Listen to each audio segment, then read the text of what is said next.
The road was ancient and uneven, carved into the cedar flank of a fog-buried mountain where moss had split the stones apart, and cedar roots had rearranged them into something that had never quite been a road and was now something less. Before dawn, the pre-dawn blue pressing through the pine canopy, two figures moved single file through vapor so thick it swallowed their ankles. The fog moved against the incline, rising rather than falling, as if the mountain were exhaling. Saya walked ahead, a large pack strapped across both shoulders, and the sound it made was specific.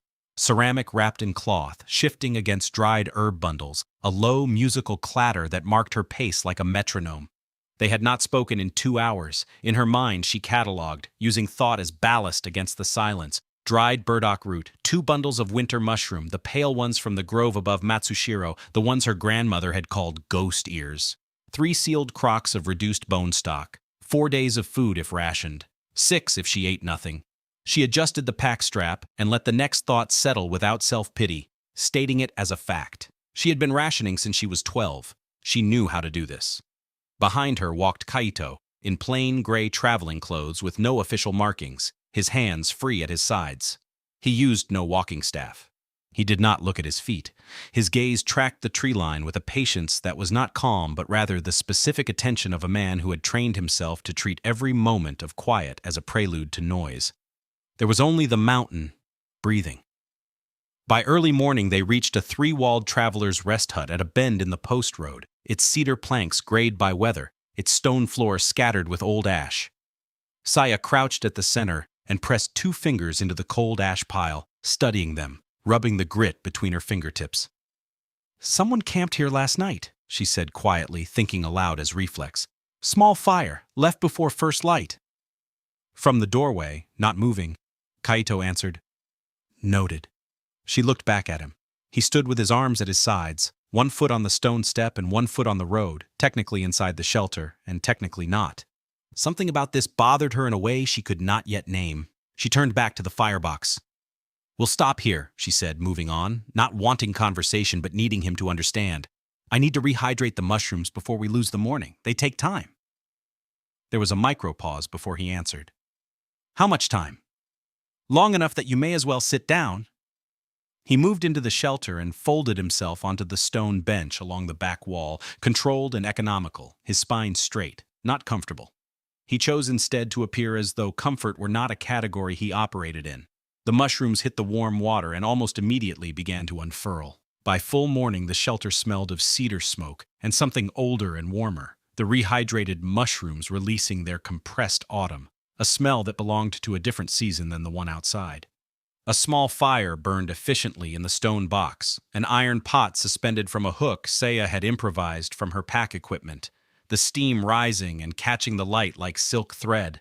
Then footsteps on the road, quick ones, then abrupt silence. Both of them registered it at the same instant. Kaito's hand moved to the fold of his traveling coat, Saya's moved to the pot handle, and then a figure appeared in the open wall. She was perhaps 40, short, built like someone who had carried heavy things for a long time and made peace with it. Her hair was pinned under a cloth too plain for her face, and she carried a large furoshiki bundle in both arms, looking at them with the expression of someone whose first instinct was mathematics. "Oh, good morning," she said, bright and slightly breathless, too friendly by a precise and deliberate degree. "A fire, what good fortune. The cold this morning is something personal, isn't it? I've never had weather be quite so specifically rude to me before." She was already moving inside as she spoke, setting her bundle down with the ease of someone who had made herself at home in places that were not hers.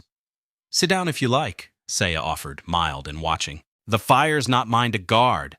"You're so generous," the woman said, already pulling open the furoshiki with quick, practiced fingers. "I could smell that from 40 paces, by the way. The mushroom. Ghost ears, isn't it? Someone taught you the mountain variety. Most people use the valley ones. The valley ones are perfectly fine, of course. Perfectly ordinary." Saya's hands stopped. She looked at the woman, her attention sharpening the way a knife is sharpened. Not threateningly, just more precisely. "You know the difference." "My mother's mother gathered them every November above Ayama," the woman said, pulling a paper-wrapped parcel from the bundle with warmth that was also performance. "She called them something I can't repeat in mixed company. She was not a gentle woman." The smallest thing happened in Saya's face. The set of her jaw eased by a fraction of a degree. She turned back to the pot. There will be enough for 3. From the back bench, Kaito wrote something in his ledger, or appeared to. The nib of his brush had not moved. By mid-morning, the 3 of them were arranged around the small fire, the woman, who gave her name as laying out her own modest contributions, a wedge of hard cheese, several dried persimmons, a twist of salt, and a rice paper. Kaito sat on the bench behind them both, slightly elevated and slightly outside the circle in a way that might have been accidental and was not. The last mushroom petal opened fully on the surface of the broth, the ghost ear unfolding like a hand releasing something it had held all autumn. Seiya ladled 3 portions into ceramic bowls, her own, and passed the first behind her without looking. Kaito took it, his fingers finding the ceramic, the warmth traveling up through both palms. He filed the sensation under a category that had recently become overcrowded. "You two are an unusual traveling pair," said lightly, the sharpness working underneath like a current beneath glass, "if you don't mind me saying." "We're heading north," Seiya answered, giving nothing away but not lying either. "He's accompanying." "I am accompanying," Kaito said, his dryness functioning as a kind of humor in spite of everything. "How practical," said, delighted, not buying it and not needing to. "And you? You're a cook?" "No, more than that. The way you're watching that broth is the way my grandmother watched the sick." Seiya did not look up. "I was a licensed healer cook, mountain circuit. 6 years on the Nakasendo route and the upper branches." "Was?" Repeated, with a warmth that was also extremely strategic. The fire made its small adjustments. "Well, that's a word with weather behind it." Seiya finally looked up and studied her the way she had studied the ash that morning. 2 fingers worth of careful attention, trying to read the temperature of something cold. Then she chose warmth anyway, quietly, because it was the choice she always made. "Drink the broth before it falls." Smiled and drank. On the bench, Kaito had not yet drunk. He looked into the bowl where he could see his own reflection in the dark surface, distorted, small, upside down.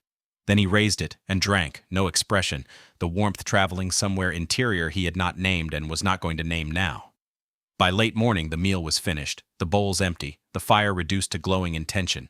The body had decided to trust before the mind approved. The mountain had gone very still, the fog lifted to just above the tree line, hanging there like something unresolved. "I'm heading to Nakatsucho," said, almost to herself, though the question beneath it had weight. "The village above the Kiso Gap. I used to keep accounts for a merchant house there. They owed me wages." Seiya's cloth paused. "That road goes through the Hakoniyama checkpoint." "It does." "Very thorough of you," said cheerfully, not flinching. "I thought perhaps you might know a less documented route. You said 6 years on the upper branches." The question landed. Seiya looked at Kaito's back. He did not turn. "That depends," she said very quietly, watching him for something, "on whether you're traveling with us." Now Kaito turned. He looked at Seiya and she looked back. It was a negotiation conducted entirely in the 6 feet of air between them and the 3 seconds it lasted. "The Kuramori bypass reaches Nakatsucho in 2 days," he said, choosing information over authority. "It avoids the checkpoint road." Hands went still inside the furoshiki. She listened with the whole of her body while arranging persimmons. "The Kuramori bypass. I didn't know there was a bypass." "Most people don't," Kaito said, the flatness carrying a texture now. Seiya looked at him for 1 more second, then went back to washing the bowls, the cloth moving in small, careful circles. Her thoughts moved in the cataloging voice that had held since the collapse. He knew roads that weren't on maps. He knew where checkpoints were and where they weren't. He had given that to a stranger, to both of them, without being asked and without accounting for it. An inspector did not do that. And then the thought arrived like a root underfoot on a path she'd thought she knew. Unless he needed the bypass too. By afternoon, the 3 of them walked single file on the climbing road, Seiya leading, in the middle, Kaito behind, the cedar forest thickening, shafts of light cutting through the canopy at steep angles.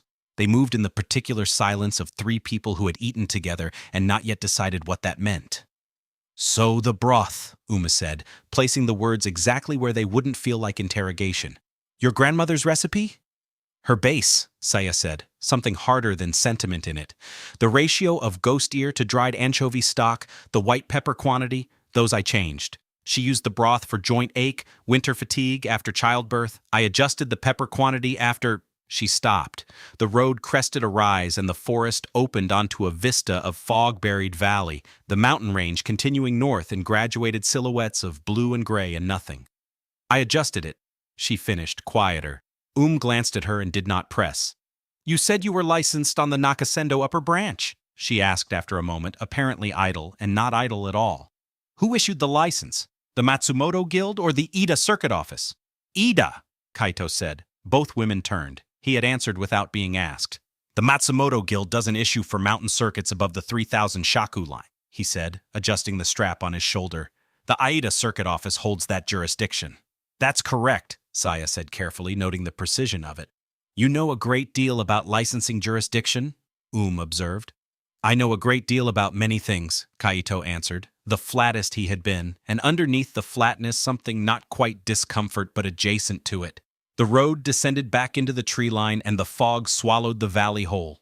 The trees grew enormous and close, their trunks vanishing into the mist above, the light going amber and low, the last working light of the afternoon. And there, where the path narrowed and went unmarked, Saya stopped and crouched at the trail's edge, examining something in the leaf litter.